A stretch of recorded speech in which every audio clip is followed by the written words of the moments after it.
Okay, so this commenter says, my dog likes to lick other dogs' pee and kick all the mulch, grass, and dirt all over after his sniff. How do I minimize that?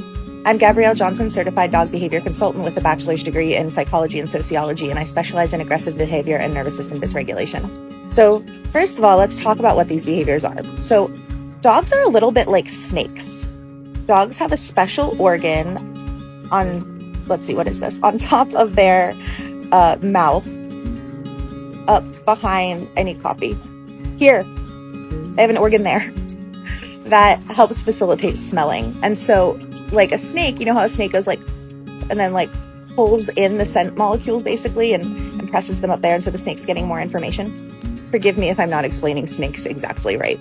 My point is that dogs also use their tongue in that way to gather smell sometimes. So when your dog is licking that pee, they're trying to gather more information about who left it there. This is the same reason dogs are sniffing pee. Your dog's just kind of taking it to the next level.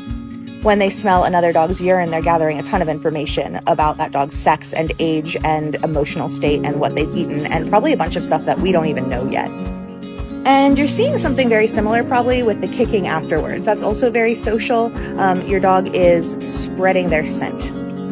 Now, there can be other reasons for these things, of course. This is what I most generally see. I might also see the latter behaviors show up as a displacement behavior if the dog's trying to displace some arousal, or they could potentially be trying to cover something. So again, we can never take just like one behavior, but generally speaking, those are the main reasons for those behaviors, the original reasons for those behaviors. And so next the question is, how do we get them to stop? So my question always is, why do we need them to stop?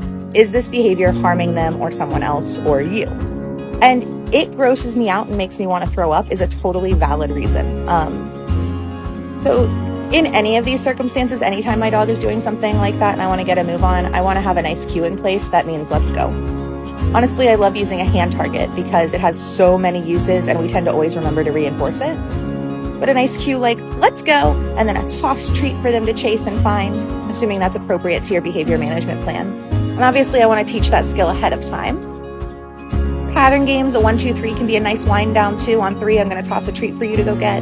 But the trick is you want to practice those let's go behaviors in easier situations before you're in a situation where the dog is really engaged in something like that. The other thing is some of these behaviors our dogs have to complete before they're finished, like peeing, for example. And so catching them early on before they've started this behavior is also key, because for some of these behaviors, they might not really be able to stop until it's complete. So using that cue right after they pick up their head. Okay, happy walking, everyone. And as always, this is kind of a general reply. I don't know the dog in the original comment. Follow your safety plans. Do what's right for you and your dog.